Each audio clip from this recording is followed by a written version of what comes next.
পুরোনো দিনের ঠাকুর বাড়ির রেসিপি ট্রাই করতে কিন্তু তোমাদের আর রেস্টুরেন্টে যেতে হবে না। তোমরা কিন্তু বাড়িতেই ইজিলি বানিয়ে নিতে পারবে।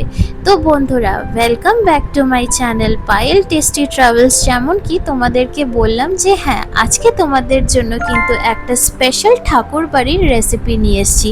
আর এই রেসিপিটার নাম হচ্ছে ঠাকুর বাড়ির দুধ পটল।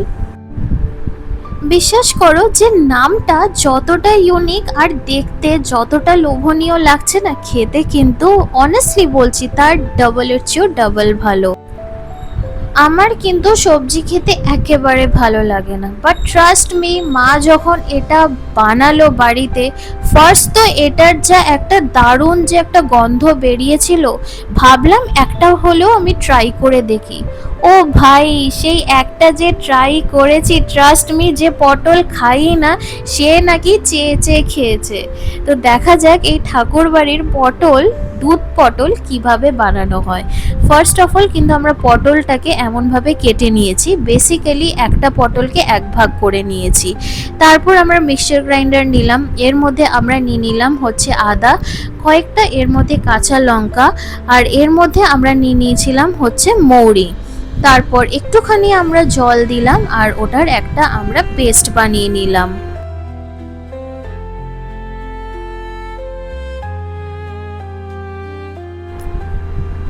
এবার আমরা একটা কড়াই নিলাম আর ওর মধ্যে আমরা নিয়ে নিচ্ছি হচ্ছে সাদা তেল।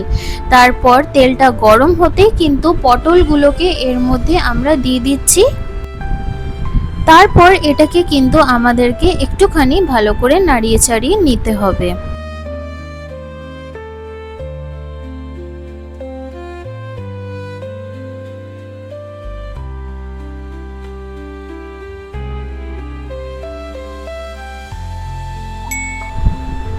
তারপর এর মধ্যে আমরা দিয়ে দিলাম হচ্ছে হলুদ গুঁড়ো, আবার এটাকে কিন্তু আমরা ভালো করে নাড়িয়ে চাড়িয়ে নিচ্ছি।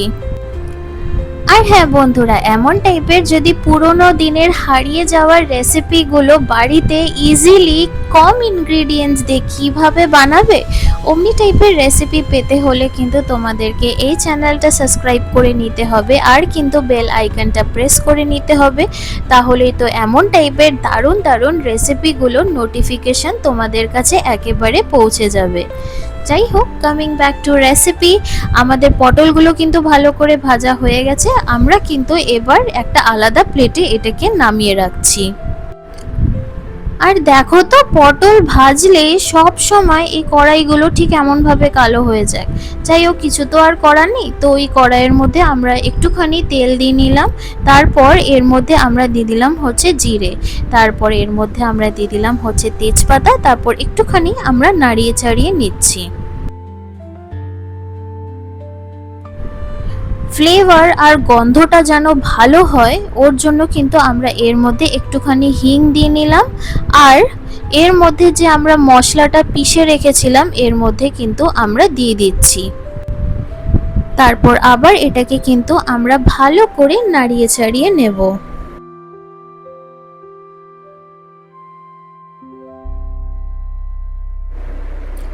এবার এর মধ্যে আমরা দিয়ে দিলাম হচ্ছে লঙ্কার গুঁড়ো, আর এর মধ্যে আমরা দিয়ে দিলাম হচ্ছে হলুদ গুঁড়ো।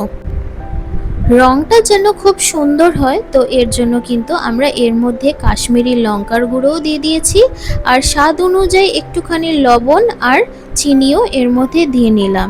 তারপর একটুখানি জল দিয়ে এটাকে কিন্তু আমাদেরকে ভালো করে নাড়িয়ে চাড়িয়ে নিতে হবে।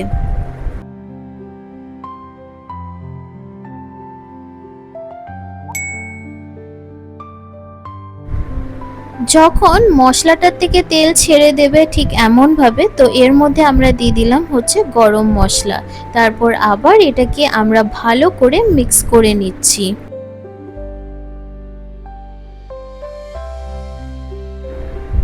মশলাটা কিন্তু আমাদের ভালো করে কষানো হয়ে গেছে। তারপর পটলগুলো কিন্তু এর মধ্যে আমরা দিয়ে দিচ্ছি।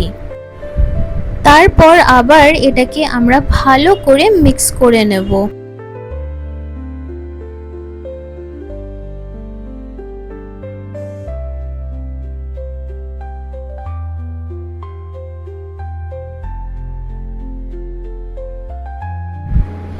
মিক্সচার গ্রাইন্ডারে যা রিমেনিং মশলা ছিল ওর মধ্যে একটুখানি আমরা জল দিয়ে, তো পুরো জলটাকে কিন্তু আমরা এর মধ্যে ঢেলে নিলাম। তারপর আবার এটাকে কিন্তু আমাদেরকে ভালো করে মিক্স করে নিতে হবে।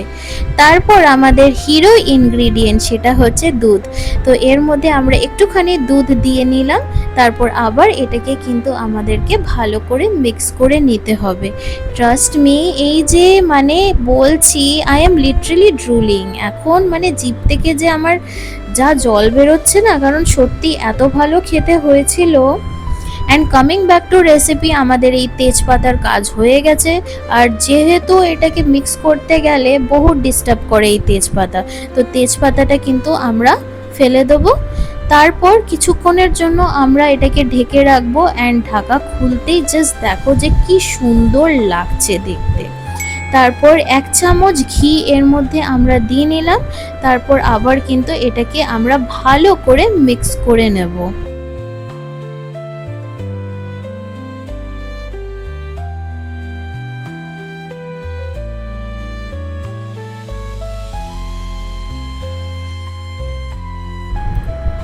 আর কিছুক্ষণ এটাকে ভালো করে নাড়ানো চাড়ানোর পর, অ্যান্ড হিয়ার ইউ গো, আমাদের এই হারিয়ে যাওয়া ঠাকুর বাড়ির রেসিপি দুধ পটল is totally ready. So if you like this recipe then please do like and subscribe my channel and press the bell icon for more such amazing recipes. আর তোমাদের জন্য কিন্তু দারুণ দারুণ রেসিপিস আসতে চলেছে, আর ক্যাফে আপডেটসও কিন্তু আসতে চলেছে। So stay tuned everyone. And হ্যাঁ, এই রেসিপিটা কিন্তু তোমরা বাড়িতে প্লিজ একবার হলেও ট্রাই করো, কারণ দারুণ হয় খেতে। যারা ভেজিটেবল লাভার না আমাদের মতো, তারাও কিন্তু এই রেসিপিটার প্রেমে পড়ে যাবে, এইটুকু গ্যারেন্টি দিচ্ছি আমি। সো তোমরা বাড়িতে বানিও অ্যান্ড আমাকে কমেন্ট সেকশনে জানিও তোমরা যে তোমাদের এই পার্টিকুলার রেসিপিটা কেমন লাগলো। And thank you for watching my video. আবার দেখা হবে তোমাদের সাথে এমনই দারুণ রেসিপিস নিয়ে। So bye everyone, have a good day.